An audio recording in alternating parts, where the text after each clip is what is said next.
Good afternoon, everybody, and welcome to this week's From the Field Farm Chat with Idaho Wheat. My name is Ryan Mortensen. I am the Communications and Programs Manager for the Idaho Wheat Commission. Today we are privileged to have Tyllor Ledford, the Market Analyst for U.S. Wheat Associates, with us today. We will talk about price reports, how they are beneficial to farmers, Idaho farmers, and just a reminder, if you guys have questions, feel free to unmute your microphones. You can use the raise your hand icon emoji or throw a question in the chat, and I want to make sure we get to those and get those questions asked to Tyllor.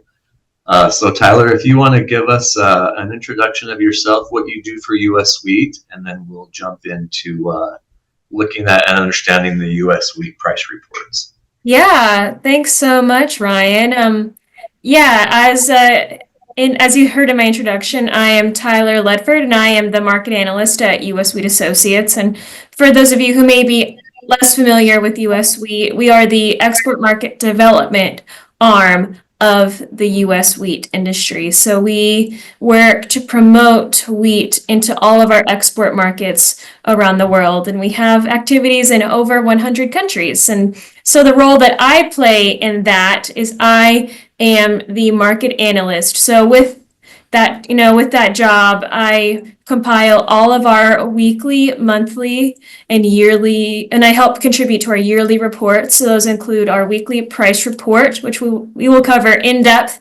today. But that also includes our weekly commercial sales report, which is a compilation of data that is published by the U.S. Department of Agriculture on a weekly basis.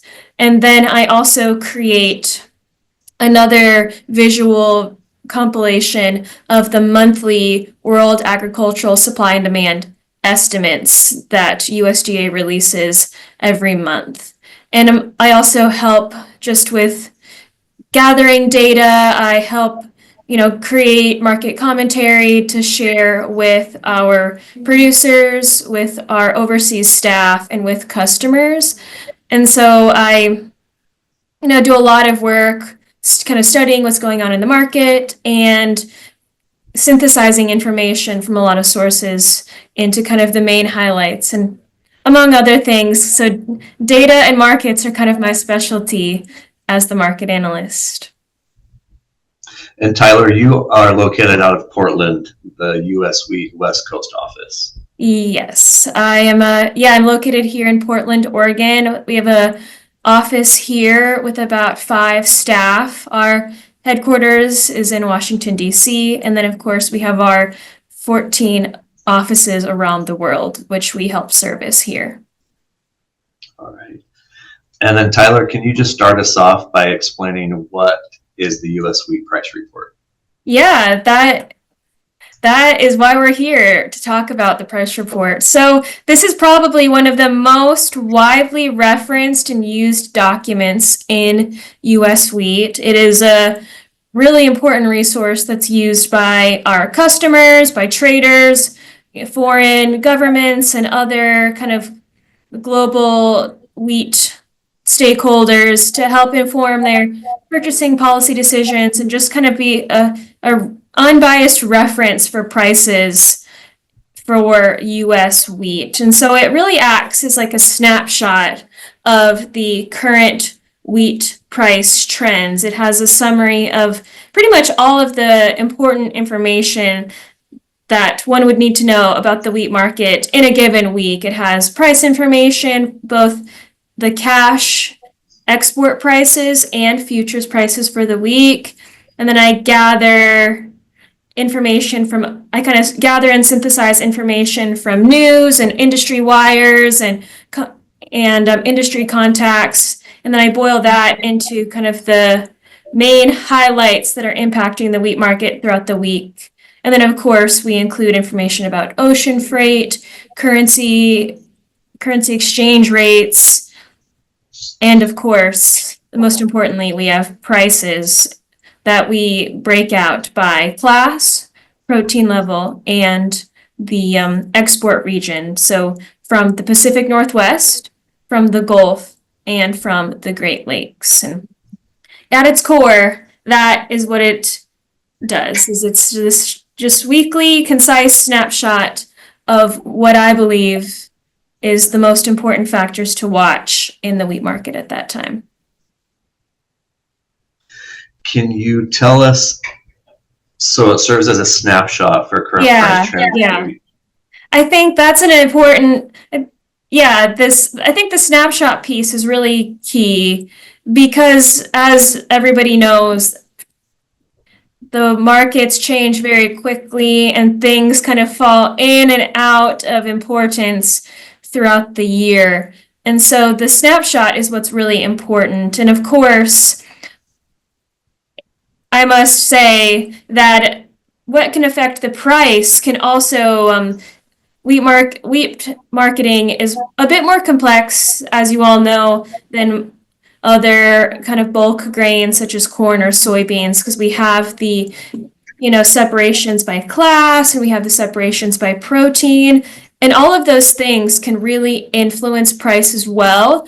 And so this is a snapshot of like the price direction, because the actual export price that a customer may pay will really depend on their quality specifications, and that exact price will depend. But the overall price on a more general level, we work to capture in the U.S. wheat price report to kind of get that direction, so our customers and other stakeholders know what direction prices are going, and then also kind of how basis is moving from week to week. And you want me to touch on basis, a little bit about basis? I'm sure everybody knows, but just for anybody that doesn't know, so the basis is what encompasses a lot of different factors. So we have the cash price, which is what the importer would pay.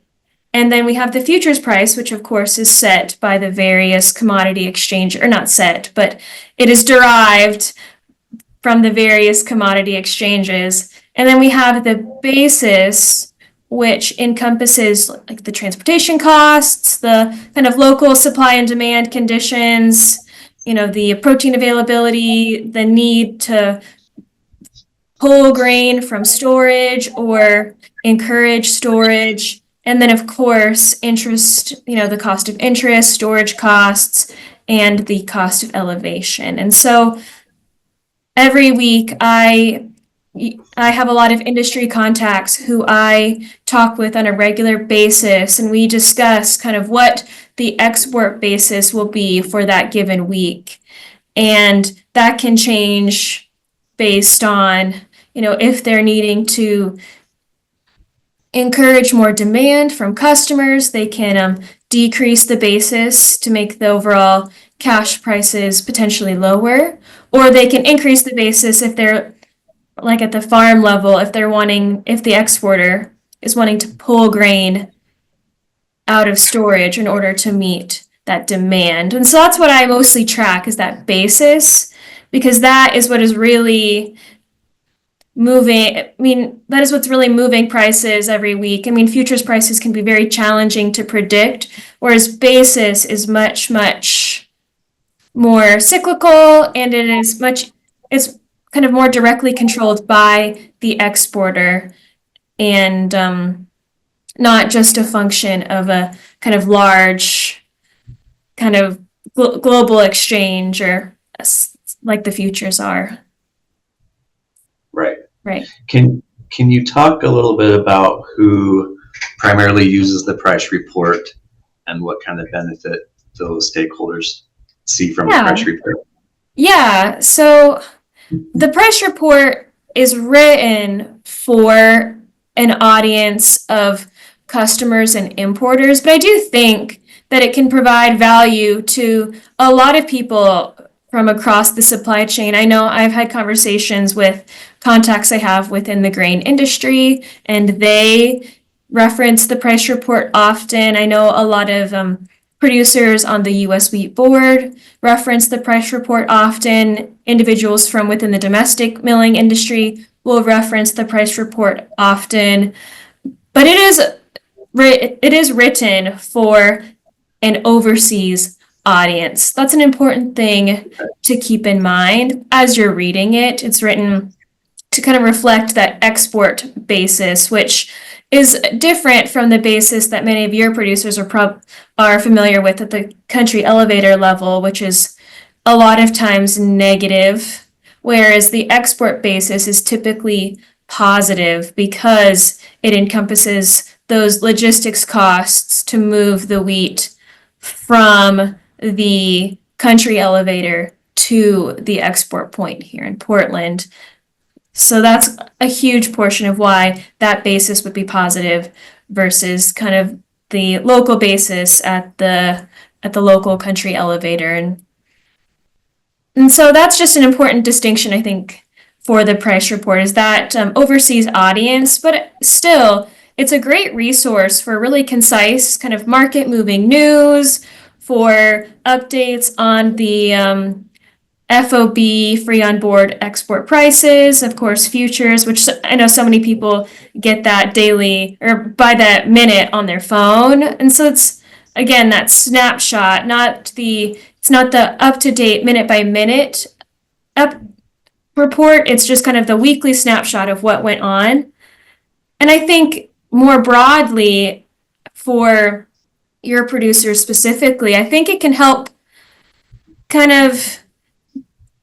with an understanding of how the local elevator basis trends and how, their delivery to their local cooperative or local country elevator, how that fits into the larger network of country elevators, shuttle loading facilities, and export elevators, and how the exporters work to meet the needs of our overseas companies by adjusting basis to pull grain out of storage or adjusting protein premiums to protect supplies of low protein white wheat when during drought years, for example. And so I think kind of looking more broadly, you can see how your delivery at your local elevator fits into this broader network, because that's how our grain system is designed to run. Is we have delivery points that are very close to the farm,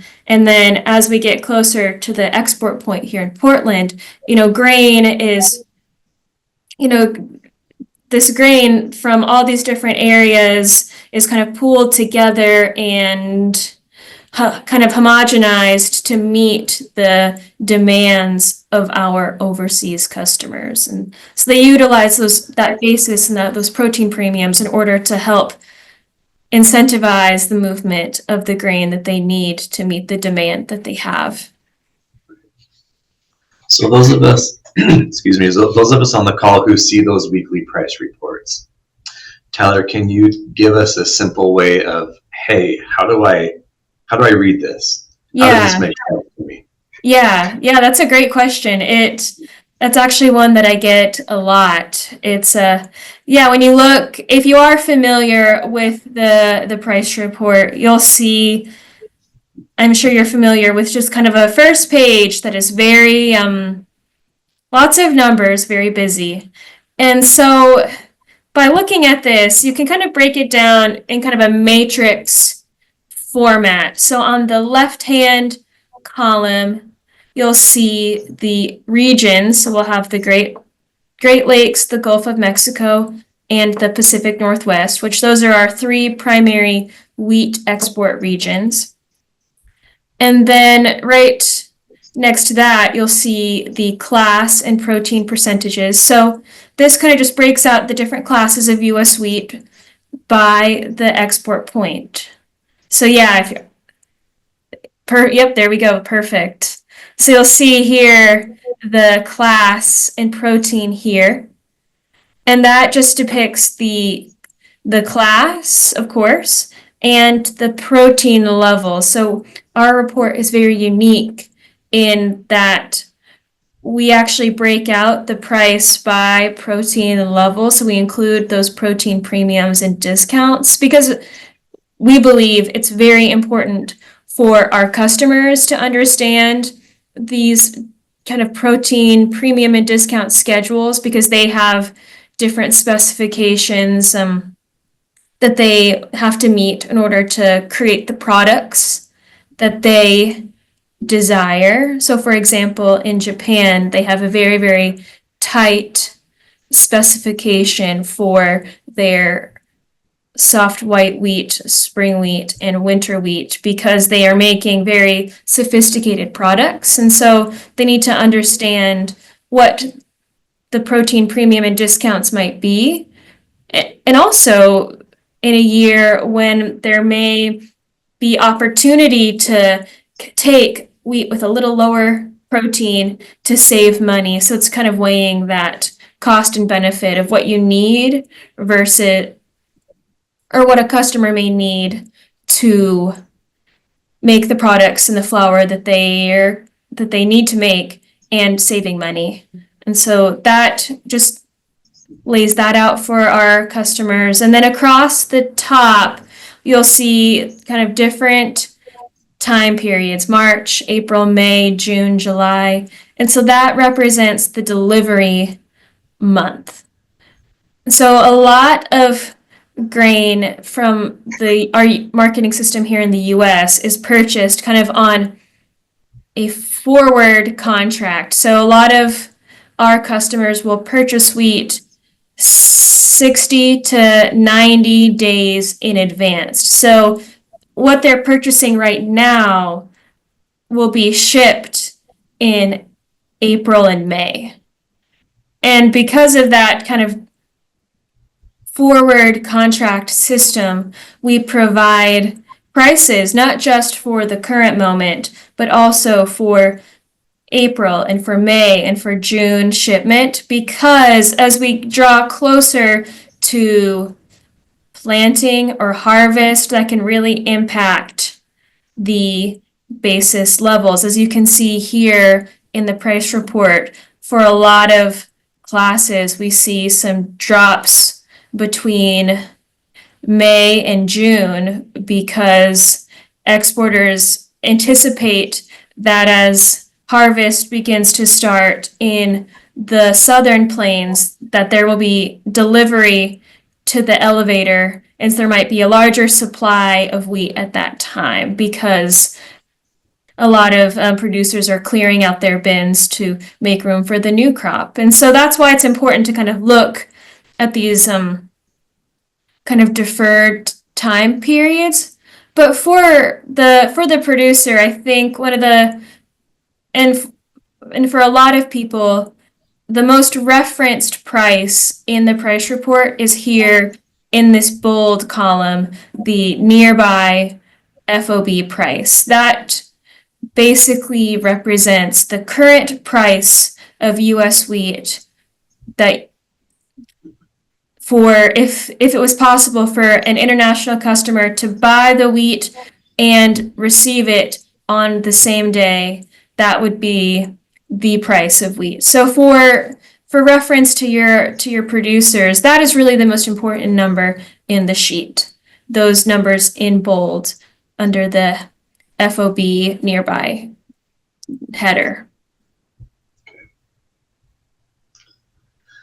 And I guess I should explain a little bit more.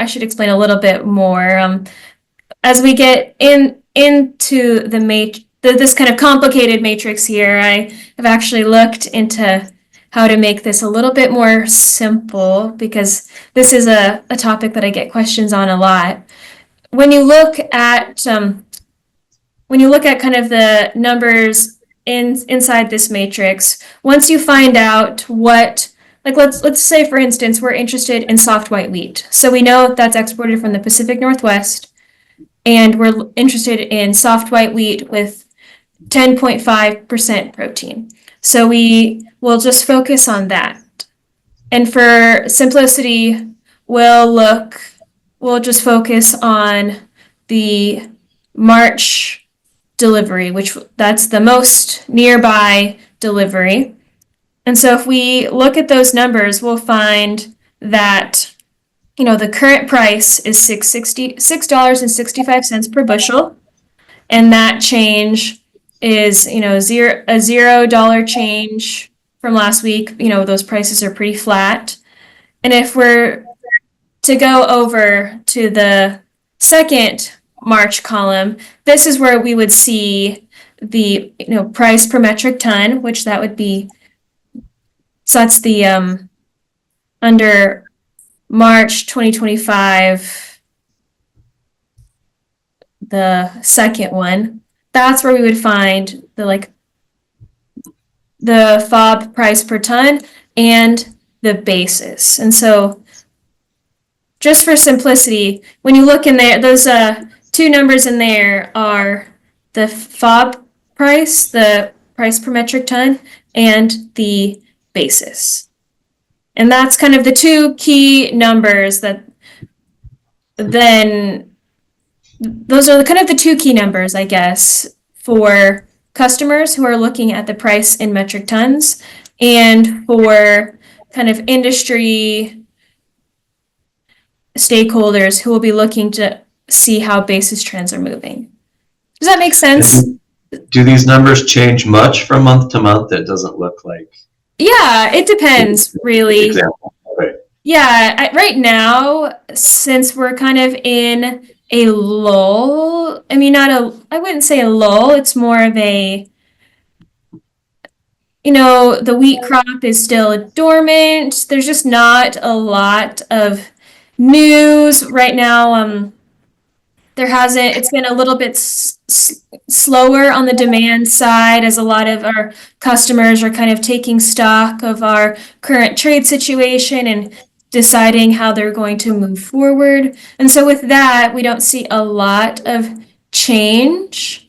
However, once we start to get into more planting season and harvest season, and we start to see wheat move from the hands of the producer into the hands of commercial entities, we'll start to see those numbers ebb and flow more as the exporter looks to kind of control that flow of grain and either try to encourage more demand from our customers by decreasing the basis, or by encouraging more selling from the farmer by increasing the basis. So right now it's flat, but I anticipate that within the next probably 5 to 6 weeks, we'll start to see those differences become more apparent. As you're looking at these numbers and developing these price reports, can you provide us kind of what your economic outlook looks like for 2025 as far as export? Yeah, so far in 2024, 2025, we're up about 8% from where we were at this time last year. And the current USDA export estimates have our total U.S. exports at about 23.1 million metric tons. And so that is a significant improvement from where we were last year. Over the last few years, U.S. wheat has really, really struggled from the residual impacts of the war in Ukraine, and then we had a very, very devastating drought throughout the kind of U.S. southern plains that really supported wheat prices. So now this year, our prices have come down a lot, and now because of that kind of decrease in prices, we're able to export more wheat to our customers around the world. And so overall, our situation has been a lot more positive. I know for white wheat in particular, we have seen a big improvement from where we were last year, because we faced a lot of very stiff competition from Australia last year. And this year we have been able to recapture a lot of market share that we had lost due to that competition in Australia. Like for white wheat specifically, we're up about, it's like a double-digit increase. It's a 43% increase in exports year over year. And we've seen pretty significant jumps in white wheat exports to a lot of our major customers. Philippines is up about 9%, Japan is up 12%, and South Korea is up 195% from where they were last year. And so looking ahead, I would still say we're not quite to where, I mean, for the hard red winter wheats and the hard red spring wheats, we're not quite to where we were pre-drought and pre-war, but it's a much improved situation. And as for white wheat, we're not quite to where we were pre-war, but we're pretty close. We're kind of nearing that 5-year average. And so we'll expect Australia to be pretty competitive as their harvest just kind of wrapped up in November, December, January. And so we'll expect Australian wheat to be competitive for a while as they kind of move through the wheat that they've had delivered to their elevators. But overall, I think we're in a pretty good position as far as exports go. I think we still need to continue putting up exports need to continue in order to meet the USDA projections. But overall, a much better situation. I think we'll know a lot more once the winter wheat starts to break dormancy. There's been a lot of concern about winter kill, especially kind of in the southern plains. So that is definitely something people are keeping an eye on. But overall, our winter wheat went into the winter in very good condition. It was the highest condition rating of the last 6 years, at over 50% in good to excellent. And so that's a very, very positive sign. But we still have a lot of growing season left. And we'll be really keeping an eye on that winter kill. We'll be keeping an eye on what's happening in Russia. They have been very active in the news lately because of their recent quota that they have enacted to limit exports in addition to cold weather and winter kill there. And then, of course, we'll all be watching the unfolding tariff situation and its impact on agriculture and more indirectly its effect on currency rates, because a strong dollar is very, very detrimental to U.S. wheat competitiveness. So that is something very important that we'll need to keep an eye on kind of in the more immediate time frame. Sure. Just in the couple minutes we have left, Tyler, any key takeaways you can talk about for farmers? Yeah. As I mentioned earlier, I think for producers, when you look at the price report, I think the key thing to look at is remember the bold nearby FOB price column. That is the most referenced price in the entire U.S. wheat price report. And then just keeping in mind the basis levels that you see in March, April, May, June, and just kind of keeping an eye on those, because we'll see, because we see that is how the exporter controls the flow of grain. And so just kind of keeping an eye on those and understanding that, the basis that they pay at their elevator and kind of the role that they play in the larger wheat marketing system. And I think maybe not taking these numbers as an exact, like, oh, this is the basis, but as more of a trend, like how are wheat markets trending? How is basis trending? Because in those trends, we can kind of see what the market wants to do. If basis is dropping, we can see that means that we're trying to encourage demand. Or if basis is really, really increasing, we can see more broadly that the wheat market is trying to pull wheat potentially out of storage or kind of shut off demand or shut off demand because we've had a lot of sales, which we likely won't do in this time of year. But yeah, overall, just kind of making sure to view it as this kind of snapshot of what's going on.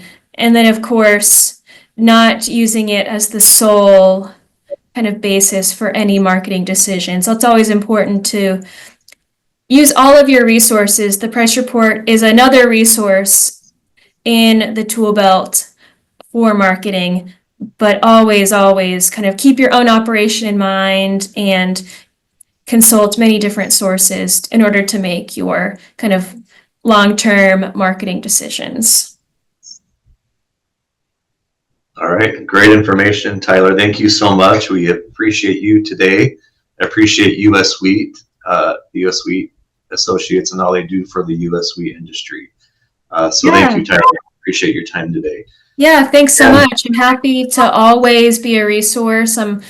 People are welcome to email me or give me a call. Give me a call if they want to talk more about the price report. We're very open about kind of how it's put together, and I'm happy to jump into that more if anybody wants more information. All right, sounds good. Thank you for that. And for those of you joining us online, thank you for your time today. Just a reminder, we will have this up on our website as well as our YouTube, social media, and podcast channels for you to rewatch and also share with your friends and neighbors. Thanks again for joining us, everybody, and we will see you here next time for our next From the Field.